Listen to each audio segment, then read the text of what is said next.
There's a certain stillness that comes in the late hours of the night, a kind of quiet that you can't quite touch during the day. The world seems softer. The demands of the day loosen their grip, and for a moment, there's space. In that space, you can hear something you've been missing. Not the noise of the outside world, but the voice within yourself. Tonight, we begin a journey together. Not the kind of journey measured in miles or marked by signposts, but an inward one, into the landscapes of thought, wisdom, and the simple act of being alive. This is not a lecture. It's not a rush to reach some great conclusion. It's an unfolding, like sitting beside a slow-moving river and watching the reflections ripple over the water.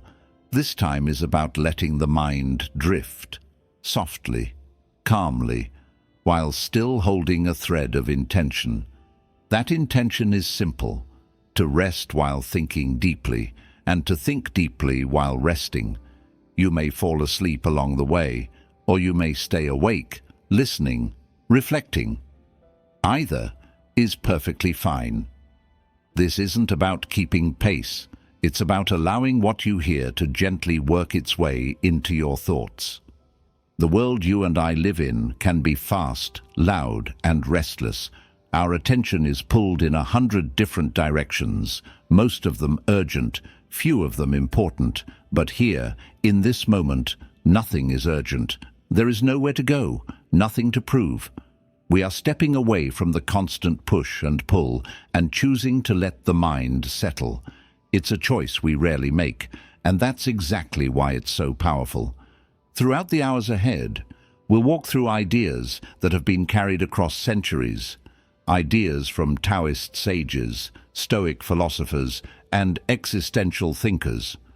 We'll hear the voices of those who lived in different times, under different skies, and yet wrestled with the same questions we still ask today. How do we live well? How do we find peace in a chaotic world? How do we carry meaning through the uncertainty that life always brings? But this isn't about memorizing philosophy. It's about feeling it. It's about letting words and ideas wash over you slowly, as if they were spoken directly to you, in the quiet of a dimly lit room, with no one else around. Some ideas might spark curiosity. Others might stir something deep you've long forgotten. And some will simply sit in the background like a faint melody, shaping your thoughts without you even noticing. The key is to give yourself permission to simply be here. There's nothing you need to do to earn this moment. No list to check off before you can allow yourself to rest. This is the beginning of a long, steady walk through the inner world. A walk that doesn't demand you to push, but invites you to notice. So take a slow breath. Let your shoulders drop. Feel the weight of your body wherever you're sitting or lying down. With each exhale, imagine that you're releasing a little of the tension you've been carrying. Not all at once, but enough to make space. Space for thought. Space for peace. Space for something ancient and timeless to find its way back into your awareness. As we move forward, keep in mind that this is not about changing yourself tonight. It's about remembering what you already carry inside, the capacity for calm, for clarity, for depth. That's the ground we'll walk upon for the rest of this journey. And now, we begin. There's a passage in the Tao Te Ching that says, "The highest good is like water. Water gives life to all things and does not compete. It flows to the lowest places that others disdain. In this, it comes near to the Tao." You can read that line 100 times and still discover something new each time, because it doesn't just describe water, it describes a way of living.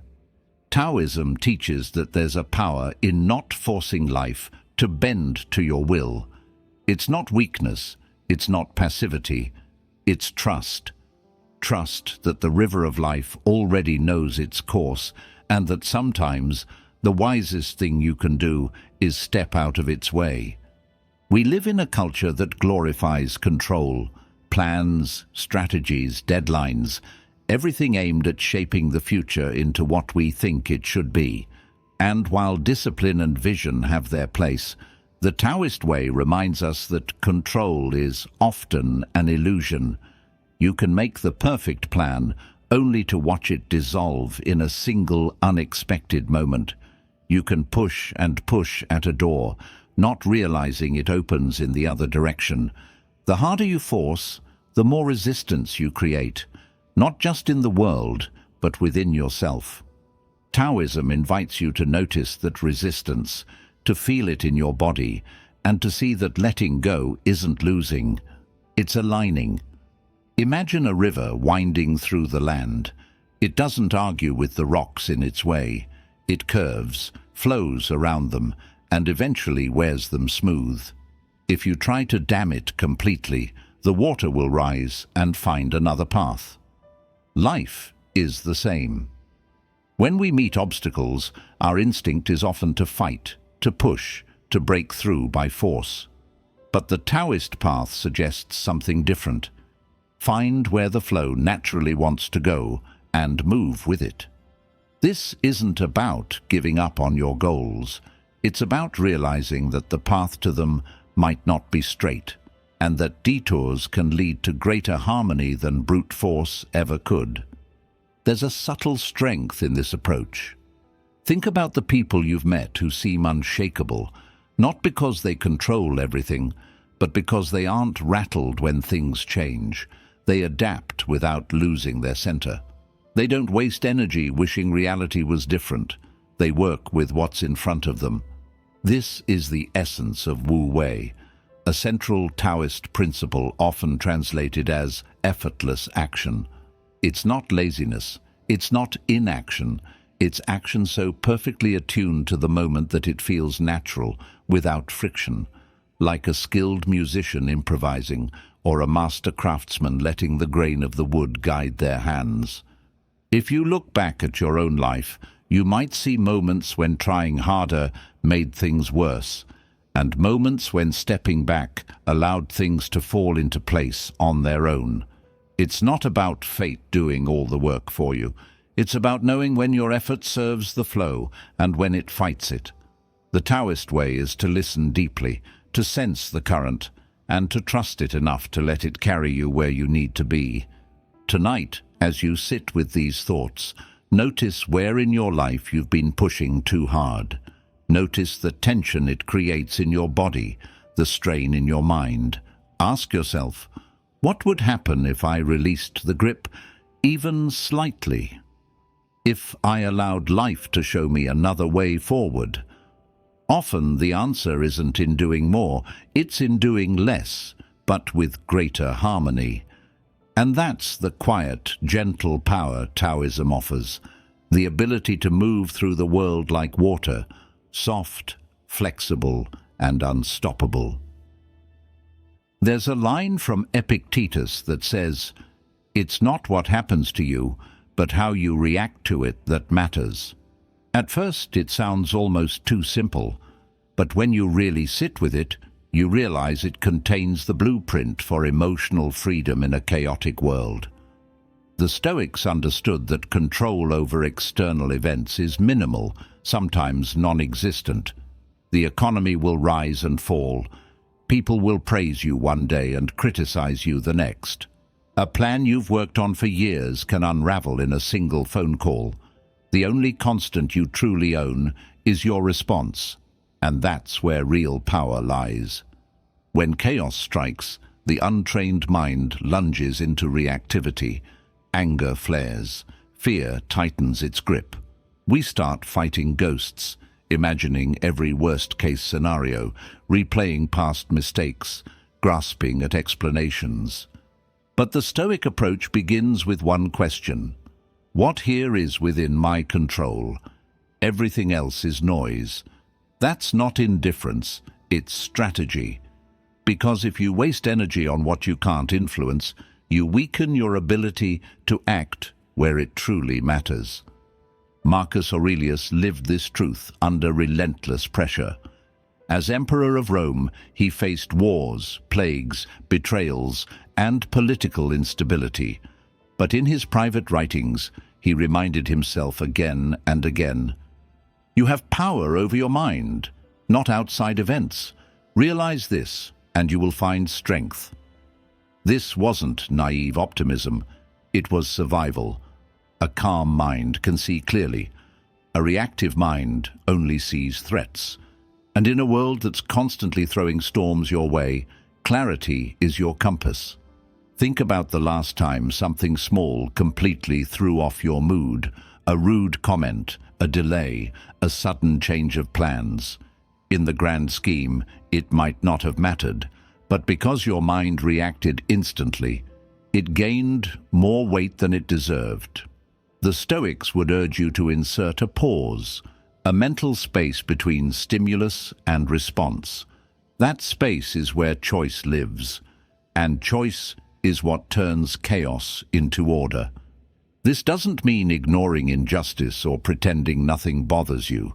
It means channeling your energy where it has impact. If something can be changed, take action without resentment. If it can't, accept it without bitterness. The calm this creates isn't weakness, it's stability. People who master this become anchors in turbulent waters.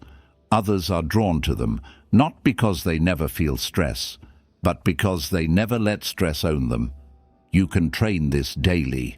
Start small.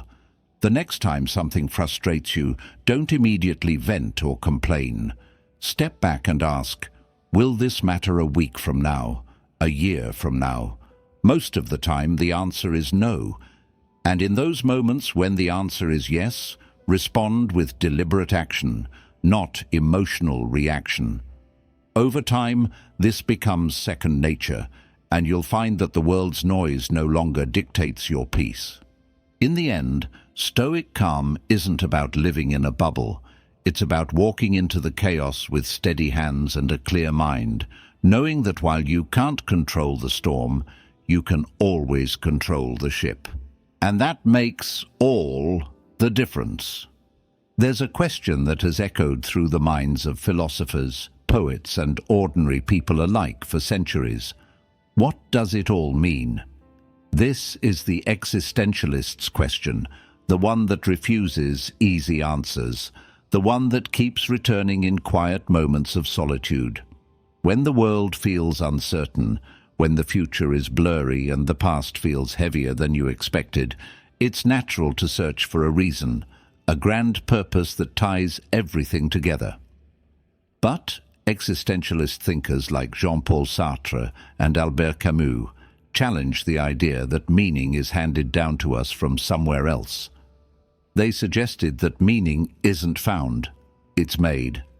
And that realization, while daunting, is deeply liberating.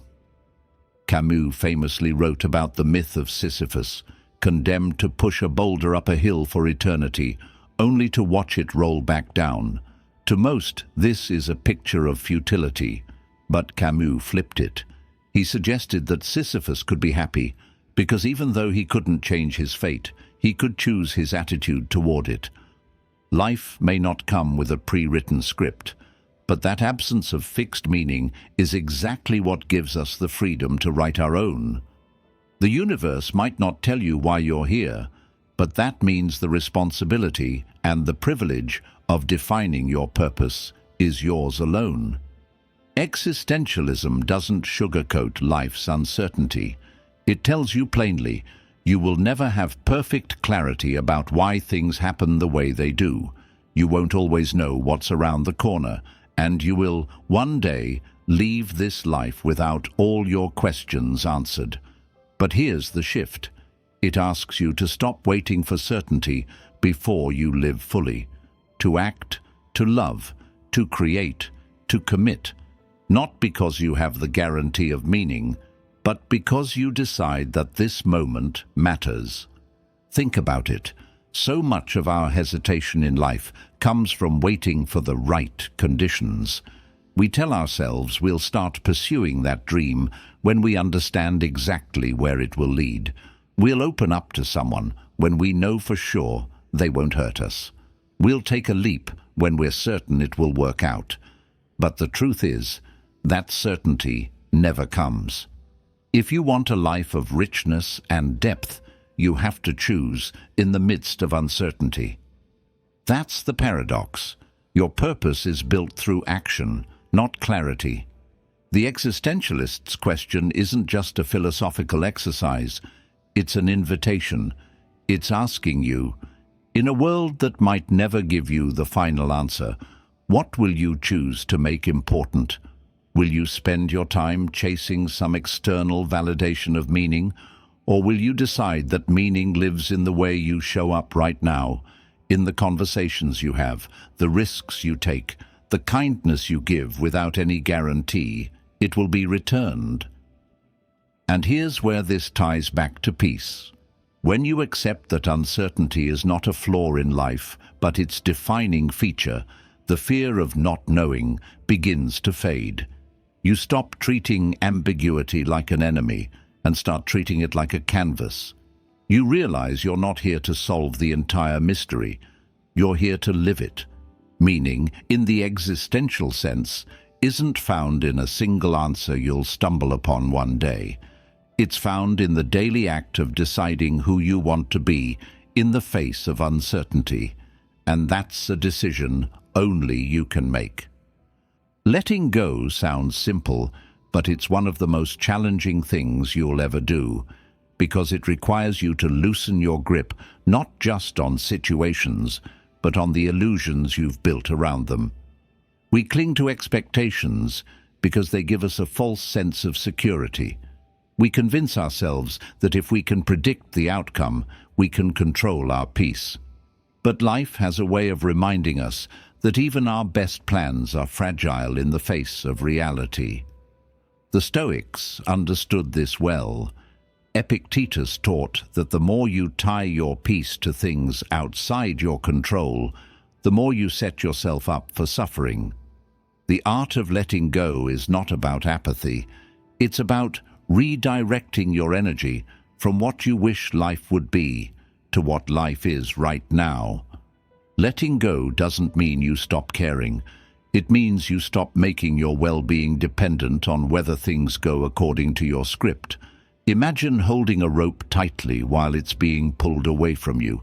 The tighter you grip, the more it burns. At some point, the pain is no longer from losing the rope, but from refusing to release it. In life, the rope might be a relationship, a job, a long-cherished plan, or an identity you've outgrown. The burn is the friction between reality and your resistance to it. And the moment you loosen your grip, not because you've stopped loving, but because you've stopped demanding, you create space for healing and new possibilities. This is where control becomes the central question. The need for control is often fear wearing the mask of order. We tell ourselves we're just being responsible or ensuring the best outcome, but beneath that is usually a deep discomfort with uncertainty. When you practice letting go, you're not just freeing the external situation, you're freeing yourself from the belief that your safety depends on predictability. And here's the paradox. When you stop forcing outcomes, you often find that life flows more smoothly. The Taoist perspective teaches that water shapes rock not by force, but by yielding, adapting, and persisting. You too can move with life instead of against it. Think about the moments in your life when you've been most at peace. Were they the times you micromanaged every detail, or the times you trusted yourself to handle whatever came next? Letting go is a vote of confidence in your own resilience. It says, even if this doesn't turn out the way I hoped, I will still be whole. I will still find meaning. That is the foundation of inner strength. Not getting everything you want, but knowing you can adapt when you don't. So ask yourself, what are you gripping so tightly right now that it's burning you? Is it an expectation of how someone should act? Is it a belief about where you should be in life by now? Is it the need for an apology, recognition, or closure that may never come? If the answer is yes, then maybe your peace doesn't depend on holding on, but on letting go. Release the need for the outcome to match your vision and watch how much lighter you feel. Stillness is not the absence of life. It's the deep undercurrent beneath all the noise, the place where your mind finally has the space to breathe. In a world addicted to motion, stillness feels almost rebellious. We are taught to measure our worth by our output, our schedules filled so tightly that silence becomes something awkward to escape from rather than something to seek. But the truth is, your mind is not a machine. It cannot endlessly process without renewal. Stillness is the space in which your thoughts settle enough for you to see clearly, like a pond that becomes clear only when the ripples fade. Your mind reveals its depth only when you stop stirring the surface. When we think of nourishment, we often think of food, water, or air, essentials for the body. But the mind also has essentials: focus, reflection, and quiet. Without them, our thoughts become scattered, reactive, and fragile. Stillness strengthens you because it creates a pause between what happens to you and how you respond. This is the space where wisdom grows. The Stoics knew this intimately. Marcus Aurelius, despite leading Rome through war and plague, wrote nightly in his journals as a way to create inner silence. He understood that stillness wasn't luxury, it was survival. Silence does not mean the world around you has stopped. It means you've learned to create space inside yourself where outside chaos cannot reach. The discipline is in choosing not to fill every pause with distraction. Many people fear stillness because it strips away the noise that hides their inner discomfort. In silence, you hear your own doubts, your unanswered questions, your unhealed wounds. But that's also why stillness is powerful. It forces you to face what you've been avoiding, and in that confrontation lies growth. Think of stillness like sharpening a blade. You don't sharpen a sword in the middle of battle. You step away, tend to it, and return prepared. Your mind is the same. Without moments of stillness, you rush into life with a dull edge, easily worn down by every problem you face. But when you practice stillness through meditation, slow walks without a phone, or simply sitting quietly, you return to life sharper, calmer, and more intentional. And here's the paradox. The more you embrace stillness, the more effective you become in action. People often mistake constant movement for productivity, but a restless mind makes poor decisions. A still mind can cut through the noise, see the heart of the matter, and act with precision. As the Taoists teach, the most powerful action often comes from the deepest stillness, like an archer who holds steady before releasing the arrow. Ask yourself, when was the last time you sat in stillness without reaching for a distraction? What might you hear if you let the noise fade? In a world that pulls you outward, stillness is the practice of returning inward, because the most important conversations you will ever have are the ones you have with yourself. Impermanence is the silent teacher that walks beside us from the moment we are born, though we spend much of our lives pretending it doesn't exist. We cling to moments as if they can be frozen, to people as if they will always be there, to identities as if they will never shift. Yet change is not the exception, it is the rule. Everything you have ever known, every feeling you have ever had, has passed through your life like clouds across the sky. Some changes arrive slowly, like the seasons. Others strike suddenly, like a storm. But all of them, without fail, carry the same message. Nothing stays the same, And that's not a tragedy. It's the rhythm of life itself. When you fight impermanence, you suffer twice. First, from the natural pain of loss or change, and second, from the resistance you build against it. We hold on, we replay old memories. We refuse to accept endings because they threaten the illusions we've built about control. But what if, instead of resisting, we learned to see impermanence as a form of guidance? The Stoics did. They practiced memento mori, remembering that life, like all things, is finite. Not to depress themselves, but to sharpen their gratitude for the present moment. Knowing something will not last makes it more valuable, not less. Think about the most beautiful sunset you've ever seen. Part of its magic is knowing it will fade.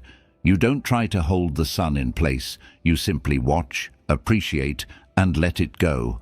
Life asks us to do the same with people, experiences, and even versions of ourselves we've outgrown.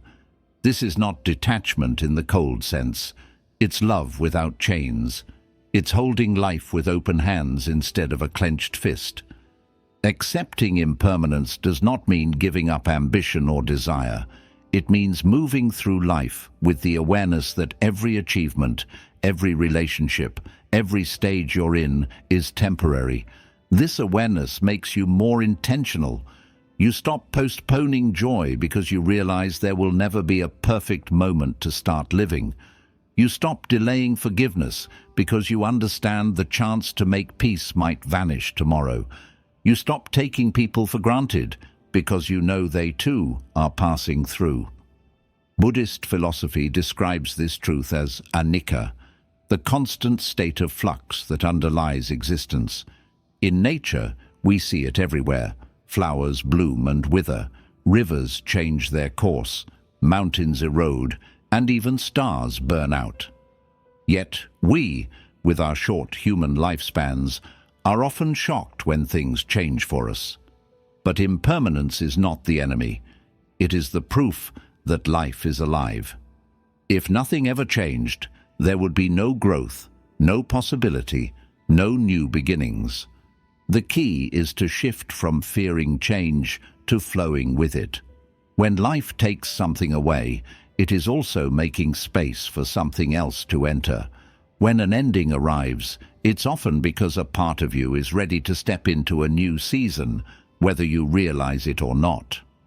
The pain of change is real, but so is the gift it carries, the opportunity to evolve. Ask yourself, if you knew everything in your life right now was temporary, how would you treat it? What would you savor more deeply? And what would you let go of more easily? Because the truth is, you already live in that reality. Impermanence isn't coming someday. It's here, now, shaping you in every breath you take. The choice is whether to fight it or to learn from it. There is a certain kind of strength that doesn't shout, doesn't need to prove itself, and doesn't waver when life tries to shake it. This is the strength of the inner fortress, a place within you that no one else can breach, no matter how turbulent the outside world becomes. In ancient philosophy, particularly in Stoicism, this inner stronghold was seen as the only true security a person could have. Walls can crumble, wealth can vanish, relationships can end, but your inner stability, if cultivated, remains untouched. Building this fortress begins with understanding that your emotions are yours to command. This doesn't mean suppressing them or pretending they don't exist. It means mastering the art of responding instead of reacting. When you react, you hand the keys of your mind to the outside world, allowing anyone or anything to dictate your mood. When you respond, you pause, you assess, and you act from clarity, not impulse. This is the difference between being ruled by life and ruling your inner domain. Think of Marcus Aurelius writing in his meditations while facing war, betrayal, and loss. His empire could be under siege, yet he wrote of maintaining a mind free from disturbance. That is the essence of the fortress. It is not built on denying reality, but on accepting it and choosing how you meet it. And here's the paradox. The stronger your inner walls, the more open you can be to the world. Because you are not easily shaken, you can face chaos without fear of collapse. To construct this mental stronghold, you must lay the foundation with self-awareness. Ask yourself, what triggers my anger, fear, or insecurity? Which criticisms pierce me most deeply, and why? Awareness is the blueprint. Without it, you build blind, patching walls where cracks appear instead of designing something enduring. The next step is discipline, the daily practice of strengthening the mind through challenges, reflection, and deliberate choices. Discipline is the mortar that binds the bricks of your stability together. Resilience is another essential material in this fortress. Life will inevitably strike at you through failure, rejection, or unforeseen loss. Without resilience, each blow knocks loose a stone from your walls.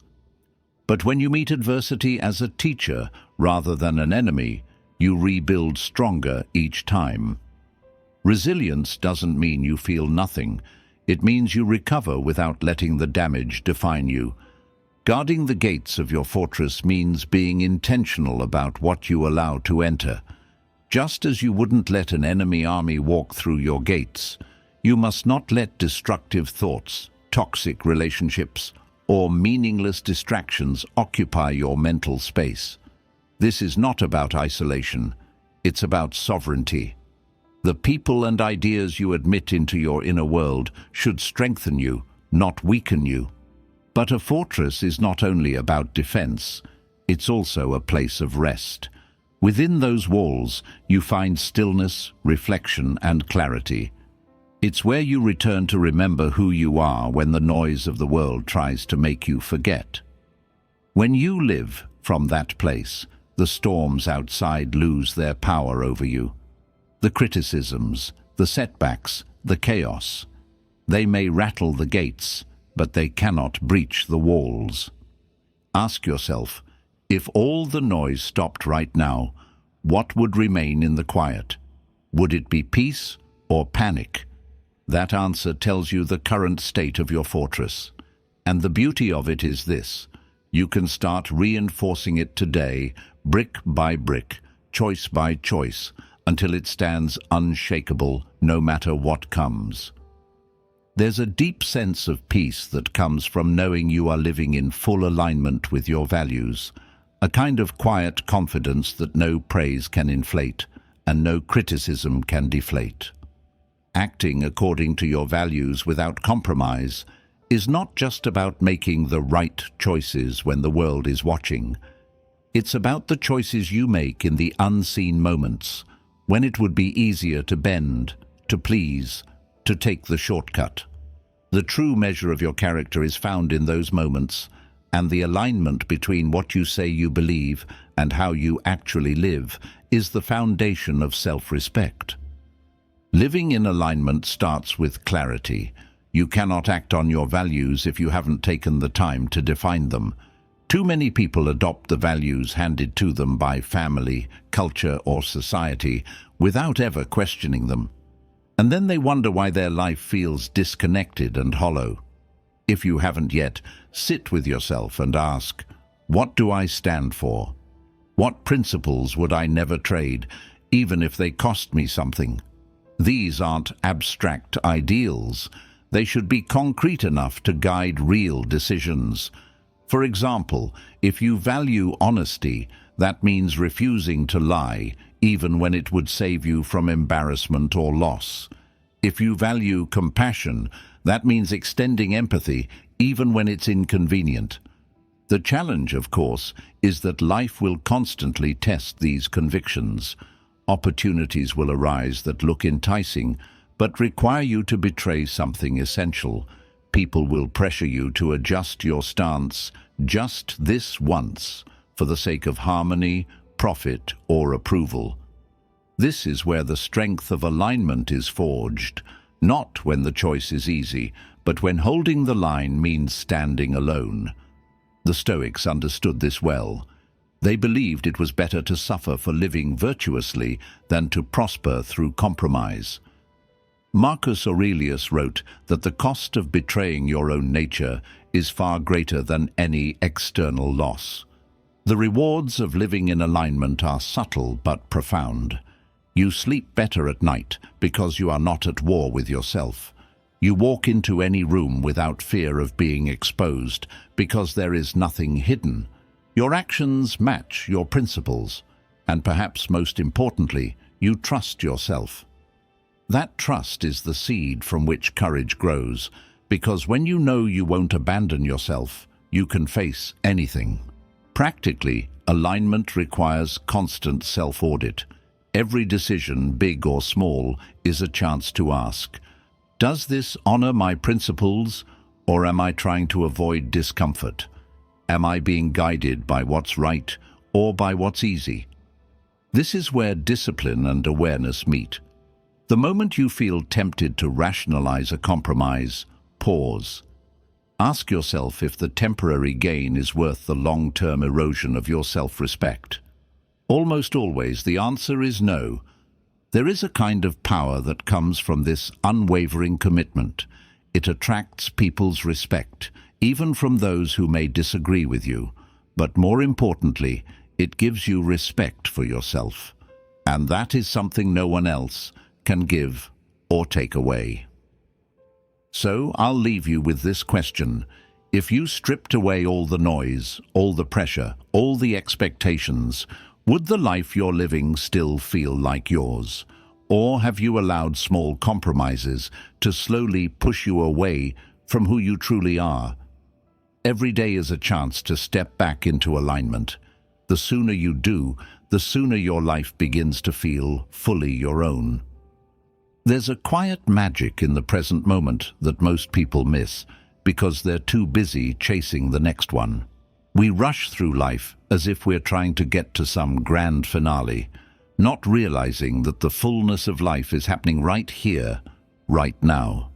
Mindfulness isn't about escaping to a mountaintop or sitting cross-legged for hours. It's about learning to be awake in the middle of your ordinary day. It's about tasting your coffee instead of gulping it while scrolling your phone. It's about actually listening when someone speaks instead of preparing your reply. The present moment is the only place life exists, and yet it's the place we abandon most often. When we're not in the present, we're usually trapped in two places: the past, where regret lives, or the future, where anxiety waits. The past tells us stories of what should have been, and the future tempts us with what could go wrong. Both rob us of the clarity and peace that's only available now. The Stoics understood this deeply. Epictetus reminded us that we have power only over our thoughts and actions in the present moment. The rest is illusion. Mindfulness, then, isn't some mystical state. It's the practice of returning again and again to what's in front of you, without judgment and without hurry. The transformation happens when you realize that every moment, no matter how ordinary, is an opportunity to be fully alive. Washing the dishes can be a meditation. Walking to your car can be a chance to feel the air on your skin. Even moments of discomfort, waiting in line, stuck in traffic, can become a lesson in patience and presence. This shift in perspective changes how you experience everything. It turns life from something you rush through into something you inhabit. Practically, you can start small. Choose one ordinary activity each day and give it your full attention. Notice the textures, the sounds, the small details you usually overlook. When your mind wanders, gently bring it back, not with frustration, but with curiosity. Over time, you'll find that this simple habit starts bleeding into the rest of your life. You'll speak more slowly because you're actually considering your words. You'll notice the way light moves across a room. You'll stop missing the moments that make life worth living. The beauty of the present moment is that it's enough. You don't have to fix it, improve it, or rush to the next one. And in learning to rest in it, you begin to understand something profound. The richness you've been chasing is already here. It always has been. You just have to be still enough to notice. So here's a question to carry with you. How many moments of your day are you truly living, and how many are you letting slip away while you wait for the real life to begin? Because this, right now, is the real thing. And once it's gone, it doesn't come back. There's a certain kind of courage that doesn't come from defiance, rebellion, or shouting your truth from the rooftops. It comes from the quiet decision to be exactly who you are, without shrinking, without pretending, without editing yourself to fit the expectations of others. In a world that rewards conformity and punishes difference, authenticity can feel risky. It can cost you approval, friendships, even opportunities.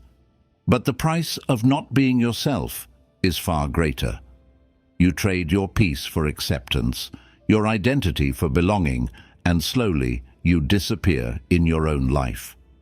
The reason so many people struggle with authenticity is simple. We've been taught from an early age to adapt, to read the room, to become what others need us to be. While adaptability is a strength, it becomes a prison when it's constant. Over time, you lose touch with your own desires, your own boundaries, your own truth. The courage to be yourself means reversing that conditioning. It means asking not, "Who do they want me to be?" but "Who am I really?" when no one is watching. And when you find that answer, it means having the strength to live it openly.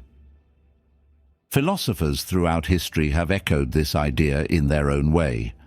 The Stoics believed that a life worth living is one lived in harmony with your nature. The Existentialists saw authenticity as the only way to face life's inherent uncertainty. And modern psychology confirms what they knew. When you live out of alignment with who you are, you feel anxious, restless, and empty, no matter how polished your life looks from the outside. Authenticity, then, isn't a luxury. It's mental oxygen. Without it, you suffocate slowly. The hardest part is that being yourself will sometimes invite resistance. People who benefited from your compliance may resent your independence. Some will misunderstand your choices. Others will try to convince you that you've changed, as if growth were betrayal. This is where courage matters most. Being authentic doesn't mean being reckless or insensitive. It means telling the truth in your actions, even when it's inconvenient. It's choosing the discomfort of honesty over the comfort of pleasing. Start with small acts of truth. Say no when you mean no. Express your real opinion in a conversation instead of nodding along. Wear what feels like you, not what's trending. Over time, these small acts become a way of being, and the fear of disapproval fades. You realize something powerful. The people who matter most will respect you for your truth, not your performance. And those who can't accept the real you, they were never your people to begin with. The reward for this courage is profound. You no longer have to carry the weight of constant performance. You attract people, work, and opportunities that align with your real values. You build a life that fits you instead of forcing yourself to fit life. And most importantly, you can look in the mirror without feeling like a stranger. So ask yourself, where in your life are you still hiding? And what would happen if you showed up as your true self? Because in the end, the approval you've been chasing will never feel as good as the freedom of being unapologetically you. Pain is a strange teacher. It doesn't arrive with a smile or a friendly hand. It often crashes into your life uninvited, tearing apart the routines, relationships, or illusions you thought were unshakable. In the moment, it feels like destruction. But with time, if you choose to look closely, you begin to see it for what it truly is. A forge. A place where your character is melted, reshaped, and strengthened. Pain strips away what is unnecessary. It forces you to see what you've been avoiding, and in its own uncompromising way, it offers lessons you couldn't have learned in comfort. The great thinkers understood this paradox. Epictetus, born into slavery, endured hardships that would break most people, yet he saw suffering not as a curse, but as an opportunity to exercise virtue. Viktor Frankl, surviving the concentration camps, wrote that those who found meaning in their suffering could endure almost anything. These are not romanticized tales of hardship. They are testaments to a truth you can't learn in theory. When life leaves you no choice but to face what hurts, you discover depths of strength you didn't know you had. Most people try to escape pain. They drown it in distractions, numb it with temporary pleasures, or deny it altogether. But pain ignored doesn't disappear. It waits. And when it returns, it often does so louder, more destructive, and harder to face. The transformation begins when you stop asking, "Why me?" and start asking, "What is this trying to teach me?" That shift changes pain from something that happens to you into something that happens for you. Pain teaches humility. You realize you're not invincible, and that's liberating. It teaches gratitude. Suddenly, small moments of peace feel like treasures. It teaches empathy. Your own suffering opens your heart to the struggles of others. And most of all, it teaches resilience. Once you've stood in the fire and survived, the smaller storms of life no longer shake you the same way. The process isn't quick. Wisdom doesn't arrive on the first day of hardship. At first, it's messy. You'll resist, you'll break down, you'll feel lost. But every time you choose to face it rather than flee, you take another step toward growth. And one day, you'll look back at a moment that once felt like the end, and you'll realize it was the beginning of something far stronger. So the next time pain comes knocking, don't slam the door in its face. Let it in. Sit with it. Ask it questions, because buried within that discomfort is the blueprint for the person you are meant to become. The choice is yours. Will you let suffering crush you, or will you let it carve you into something unbreakable?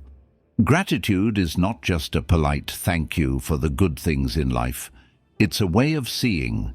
It's the decision to notice what's already here instead of constantly chasing what's missing. When you live in a world that's always telling you to want more, to be more, to achieve more, gratitude becomes an act of quiet rebellion. It's the voice inside that says, "I have enough in this moment," and truly means it. The Stoics knew that abundance isn't measured by the size of your possessions, but by the fullness of your appreciation. Seneca wrote that it is not the man who has too little who is poor, but the one who craves more. Think about that. If you can find contentment with the little you have, you've already escaped the endless cycle of wanting. And when you break free from that cycle, you see the world differently. A cup of coffee in the morning isn't just a drink. It's warmth, aroma, and a small moment of peace. A conversation with a friend isn't just passing time. It's connection, trust, and shared humanity. But gratitude isn't always easy. In hard times, it can feel like a luxury you can't afford. That's why it's a practice, not a mood. You have to choose it intentionally, especially when life isn't going your way. Gratitude in good times is pleasant. Gratitude in hardship is transformative. When you can look at your struggles and still find something to appreciate, a lesson learned, a moment of kindness, a strength you didn't know you had, you turn adversity into wisdom. One way to cultivate this is to make it a daily ritual. At the end of each day, pause and ask yourself, what went right today? Not what went wrong, not what's missing, just what went right. At first, you might only find one thing. That's enough. Over time, your mind will learn to scan for the good automatically, and when it does, life feels lighter. Gratitude also changes how you treat others. When you notice and value the good in your own life, you become more generous with your words and actions. You start to thank people not just for what they do, but for who they are.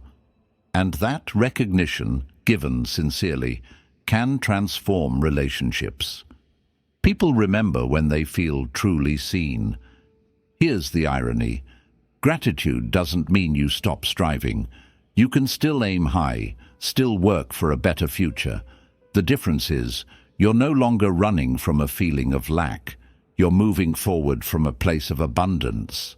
That makes you calmer, more focused, and far more resilient when things don't go as planned. So the next time you catch yourself thinking, I'll be happy when, stop. Take a breath. Look around. Ask yourself, what can I be thankful for right now? It might be small, it might be fleeting, but that small moment is proof that joy doesn't have to wait. It's already here. You just have to notice it. Detachment isn't about not caring. It's about caring without becoming a prisoner of the outcome. It's the ability to love, support, and invest in people and goals without letting your identity or peace depend on how they respond or whether things turn out the way you hoped. Most people think attachment is proof of commitment, but often it's just a form of control disguised as love or ambition. You cling, you push, you force. And in doing so, you create tension, fear, and resistance, both in yourself and in others. The wisdom of detachment is knowing that you can give your best and still let go of the need to control what happens next. This doesn't mean you withdraw or become indifferent. It means you show up fully, but with the awareness that life has its own timing and rhythm. The Stoics understood this well. They taught that you control your actions, not the results. You control your intentions, not how others will receive them. And when you stop trying to own outcomes, you stop being at the mercy of them. Think of a gardener. They plant seeds, water the soil, tend the plants, but they cannot control the rain, the sun, or the growth rate. The gardener's role is to nurture. Nature handles the rest. Detachment is the same in relationships, in work, and in personal dreams. You do your part with care and integrity, then release the rest to time, chance, and the will of others. This practice protects you from the emotional extremes of life. When things go well, you can celebrate without becoming dependent on that success for your worth. When things go badly, you can accept it without collapsing. It's a kind of emotional balance. Your happiness is rooted in how you live, not in what you receive. Detachment also frees you from the exhausting cycle of trying to manage how others see you. You can care for someone deeply without making their opinion of you the measure of your value. You can pursue excellence without making achievement the condition for self-respect. You can hope for the best without fearing the worst will destroy you. One practical way to build detachment is to ask yourself, before you act, if this doesn't go the way I want, will I still be proud of how I showed up? If the answer is yes, then you're acting from alignment, not attachment. That's the kind of action you can release without regret. In truth, detachment is a gift to the people and situations you care about. When you remove the pressure of your expectations, you allow things to grow naturally. People feel freer to be themselves. Projects evolve without the weight of your anxiety on their back. Love, work, and creativity all flourish better in the space that detachment creates. And here's the paradox. When you stop clutching at outcomes, you often end up with better ones. Why? Because detachment brings clarity, patience, and resilience. You're no longer blinded by fear or desperation. So your decisions are wiser, your energy steadier, your presence more grounded. You become the kind of person who can handle whatever comes, and that's magnetic in every area of life. Harmony between action and acceptance is one of the rarest and most powerful skills you can develop, because it asks you to master two opposing forces without letting either one dominate you. Action is about moving with intention, creating change, shaping circumstances through effort and persistence. Acceptance is about recognizing limits, respecting reality, and not exhausting yourself by fighting what you cannot alter. Most people lean too far in one direction. They either push endlessly, wearing themselves down against immovable walls, or they surrender too soon, convincing themselves that letting go is wisdom, when in truth it's avoidance. The real art is knowing when to step forward with full force and when to step back with grace. This balance begins with clarity. If you don't know what truly matters to you, you'll end up pushing in every direction, exhausting yourself over battles that aren't worth winning. Acceptance will feel like giving up instead of making space for what's essential. But when you have a clear vision of your values and priorities, you can see which situations deserve your fight and which ones require your surrender. Marcus Aurelius wrote, "You have power over your mind, not outside events." Action focuses on the mind's domain, your choices, your words, your discipline. Acceptance covers everything else. Think about a sailor at sea. They cannot control the wind, the currents, or the storms. That's acceptance. But they can adjust the sails, steer the rudder, and decide when to move or wait. That's action. The best sailors don't curse the wind. They work with it, and when it's against them, they adapt their course. In life, this means learning to respond instead of react, to change your approach instead of wasting energy on resistance. The danger of too much action is burnout. You convince yourself that effort is always the answer, so you keep pushing even when the cost outweighs the gain. You start mistaking motion for progress. On the other hand, the danger of too much acceptance is stagnation. You tell yourself, it's just fate, and stop taking responsibility for what's in your hands. Both extremes are traps. The way forward is to treat life like a conversation between your will and the world. Sometimes the world says yes, and you act decisively. Sometimes it says no, and you listen, wait, and prepare.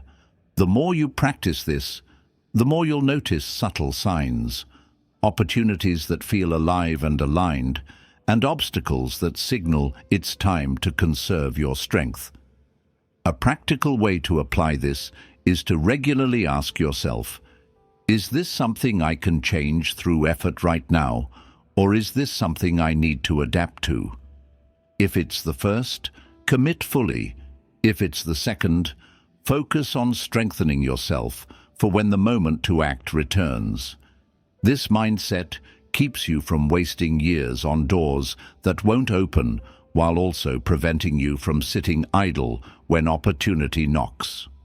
The harmony between action and acceptance is not about passively drifting or aggressively forcing. It's about moving in rhythm with reality. When you live this way, you stop fighting life and start collaborating with it. You conserve energy for the moments that matter. You recover faster from setbacks, and you carry yourself with a quiet confidence that comes from knowing you're not at war with the world. Freedom through self-discipline is one of those paradoxes that only make sense when you live it. At first, it sounds contradictory. How can discipline, which is about rules and restrictions, lead to freedom, which is about choice and openness? But the truth is, without discipline, your life is not truly free.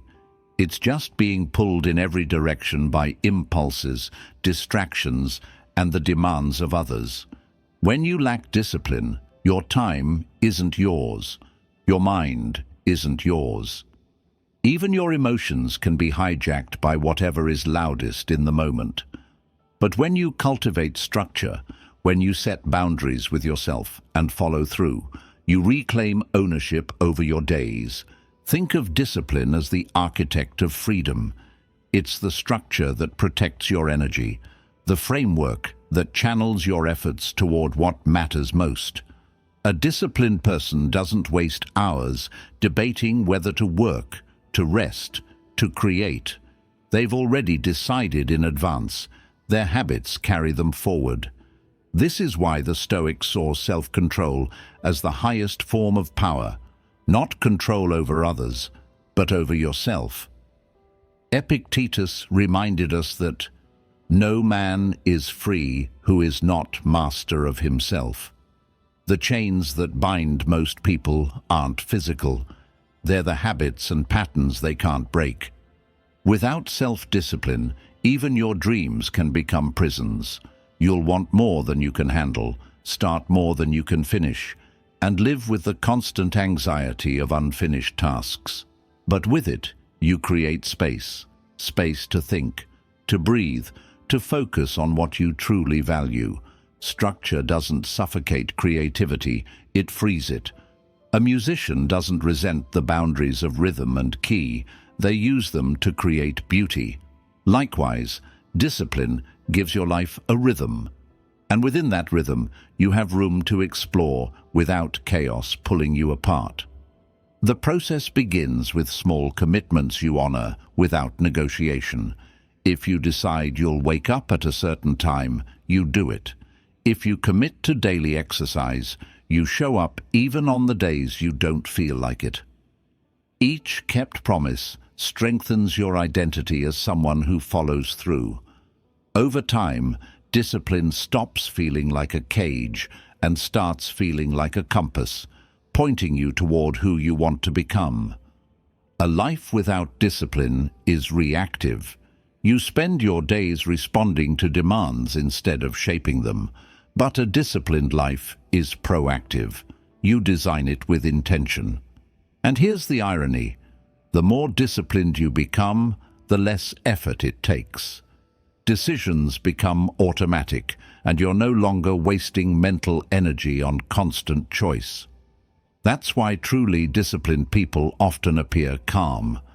They're not scrambling, they're simply following the path they've already set. In the end, freedom isn't doing whatever you want whenever you want. That's chaos disguised as liberty. Real freedom is waking up knowing you have the time, energy, and clarity to pursue what matters most, because you've already built the discipline to protect it. That's the kind of freedom no one can take away from you. Compassion is often mistaken for softness, but in reality, it's one of the strongest forces a human being can embody. True compassion isn't about blind kindness or letting others walk over you. It's the ability to understand someone's pain without letting it compromise your integrity or values. It's the strength to remain kind in a world that sometimes rewards cruelty, and to see the humanity in others even when they show you their worst side. The Stoics saw compassion not as a sentimental luxury, but as an essential part of living virtuously. Marcus Aurelius reminded himself daily that he would meet people who are selfish, arrogant, and deceitful, but he also reminded himself they act that way out of ignorance, not because they are beyond redemption. The danger, of course, is to confuse compassion with weakness.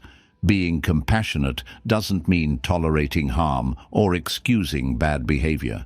In fact, real compassion sometimes means holding someone accountable, drawing boundaries, or walking away. It is strength with empathy, not strength without direction. Imagine a teacher who cares deeply about their students, but refuses to let them submit poor work without consequence. That's compassion in action. It's the kind of care that seeks the best in others by refusing to accept less than their potential. When you combine strength and compassion, you become the kind of person who can stand firm without becoming bitter and who can extend kindness without being naive. This balance protects you from two extremes, the hardness that shuts the world out and the softness that lets the world take advantage of you. Compassion allows you to act from understanding rather than from ego. Instead of asking, "How can I win?" you begin to ask, "What will help the most?" And sometimes the answer will be a firm no. From a Stoic perspective, compassion is also a form of wisdom. It recognizes that we are all flawed, that everyone is fighting battles we can't see, and that cruelty often comes from suffering. But it also knows that enabling destructive behavior is not kindness, it's complicity. Seneca wrote that the wise person is kind without indulgence, a reminder that real care sometimes feels like discipline, and that refusing to help someone harm themselves can be the greatest gift you give. Practicing compassion in daily life starts with empathy, but it's guided by clarity. You can listen without agreeing, support without losing yourself, and care without sacrificing your peace. This is not about suppressing your emotions, it's about choosing them. When your strength is anchored in compassion, you can face conflict without hostility and loss without resentment. You don't need to crush others to stand tall, and you don't need to harden your heart to protect it. In the end, strength without compassion becomes tyranny, and compassion without strength becomes surrender. But together, they form a kind of unshakable presence, a way of moving through the world that inspires trust, earns respect, and leaves a lasting impact. The challenge is to carry both in equal measure, so that your power is never without purpose, and your kindness is never without protection. Most people live as if death is something far away, an abstract event that will happen someday. But that illusion is dangerous. It makes us waste our days, postpone what matters, and treat life as if it were infinite. The truth is, every second that passes is one you will never get back. The Stoics didn't avoid this reality. They embraced it. They practiced memento mori, the remembrance of death, not as a morbid obsession, but as a way to sharpen their focus on what's truly important. When you carry the awareness that you will die, you stop sleepwalking through life and start living deliberately. Facing mortality without fear doesn't mean you welcome death before its time. It means you strip away the panic and denial that keep most people from appreciating the present. Seneca wrote, "It is not that we have a short time to live, but that we waste much of it." In other words, the problem isn't the length of life. It's how much of it we spend on things that don't matter. When you understand that every conversation, every morning sunrise, and every chance to love someone is finite, you start to savor them. You stop arguing over trivial things. You stop holding grudges that only poison your remaining days. Fear of death often comes from two sources, the unknown and the unfulfilled. The unknown can be softened by accepting that it's beyond your control. The unfulfilled, however, is something you can address right now. If you died today, what dreams would die with you? What conversations would you regret never having? What experiences would you wish you had taken? These are the questions that transform death from a distant dread into a call to action. Awareness of mortality also frees you from the pettiness of ego. Many of the things we get angry about, someone's opinion, a social slight, a small inconvenience, are meaningless when viewed against the horizon of our finite existence. The next time you're tempted to react impulsively, ask yourself, if I knew I had only a week left to live, would this matter? That single question has the power to dissolve resentment and redirect your focus toward what truly counts. When you integrate this mindset into your daily life, urgency replaces procrastination and gratitude replaces entitlement. You begin to prioritize experiences over possessions, people over status, and meaning over comfort. The awareness that you could be gone tomorrow doesn't paralyze you, it fuels you. You take that trip, you start that project, you say, "I love you," without waiting for the perfect moment. Ultimately, to face mortality without fear is to face life without waste.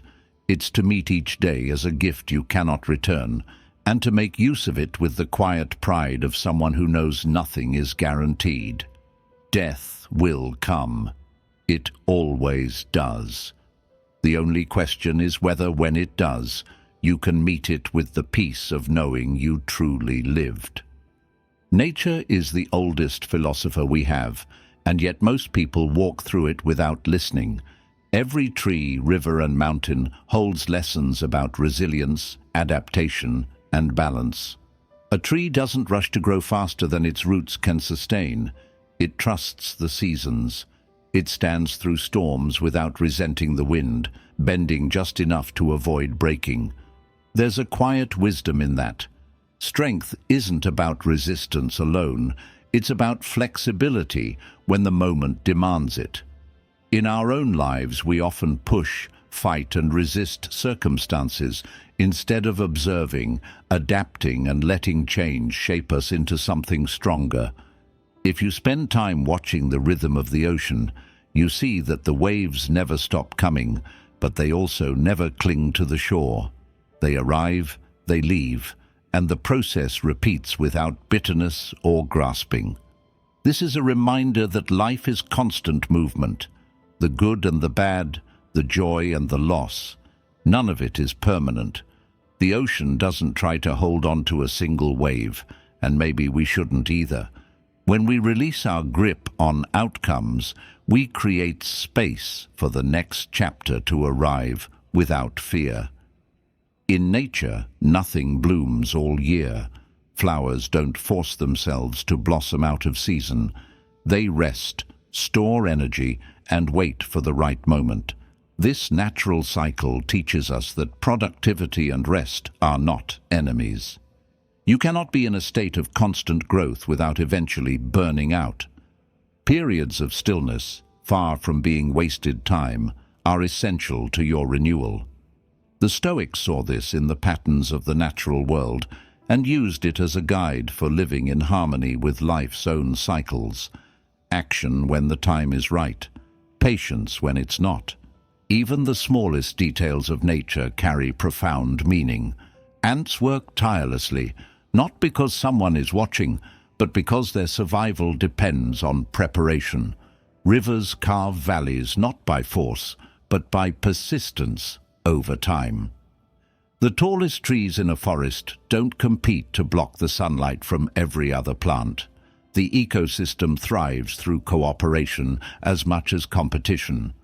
When you recognize these patterns, you begin to see that the principles for a good life are already written into the fabric of existence. Observing nature doesn't just teach us about survival, it teaches us about perspective. A mountain has been standing for millions of years before your birth, and will likely stand for millions after you're gone. In its presence, your worries about a comment someone made or a minor setback seem absurdly small. It's a humbling reminder that most of what we stress over doesn't matter in the grand timeline of life. To live with the wisdom of nature is to let life's seasons guide you rather than fight you. It's to stand strong when the winds blow, to rest when winter comes, and to trust that spring will return. When you let the natural world become your teacher, you stop feeling like life is against you and start realizing you're part of a greater flow, one that's been working perfectly long before you arrived and will continue long after you're gone. One of the greatest illusions in modern life is the belief that happiness lies just beyond the next achievement, purchase, or milestone. We tell ourselves, once I have this, then I'll feel content, only to find that the moment we reach it, our eyes shift to something else. This is the trap of endless wanting, a cycle that keeps us chasing and never resting. Philosophers across cultures, from the Stoics in the West to Zen masters in the East, warned against this constant hunger. They understood that when enough has no clear definition, the race never ends and peace always stays out of reach. The philosophy of enough isn't about rejecting ambition or living without desires. It's about defining a point where you can say, "This is sufficient and I can rest here." It's a conscious choice to recognize abundance in what you already have, instead of constantly postponing your sense of fulfillment to a future that may never arrive. The Stoics, for example, believed that wealth was measured not by the size of your possessions, but by the fewness of your needs. Seneca wrote, "It is not the man who has too little, but the man who craves more, that is poor." In other words, enough is not a number, it's a mindset. You see this truth reflected in everyday life. Some of the most joyful people you'll meet are not the ones with the biggest houses or the fastest cars. They're the ones who have learned to stop measuring their worth through comparison. They understand that comparison is an endless staircase. No matter how high you climb, someone else will always be higher. By stepping off that staircase and standing still for a moment, you see that your life already contains moments of beauty, safety, and love worth noticing now. Living by the philosophy of enough doesn't mean you stop improving your life. It means you stop letting your life be defined by the gap between where you are and where you think you should be. You can still pursue goals, but now from a place of fullness rather than lack. Instead of striving to fill a hole, you're building from a solid foundation. This shift in perspective changes the energy behind your actions, from desperation to intention, from chasing to creating. There's also a practical freedom in knowing you're enough. If you define what's sufficient for your needs, you're less likely to be manipulated by fear or advertising. You can say no to opportunities that demand your peace in exchange for more status or money you don't truly need. You can simplify, declutter, and focus on what truly matters. It's not about having less. It's about needing less to feel whole. The moment you embrace enough, the race slows. You begin to appreciate the taste of your food instead of rushing to finish it. You notice the warmth of the sun instead of scrolling past it.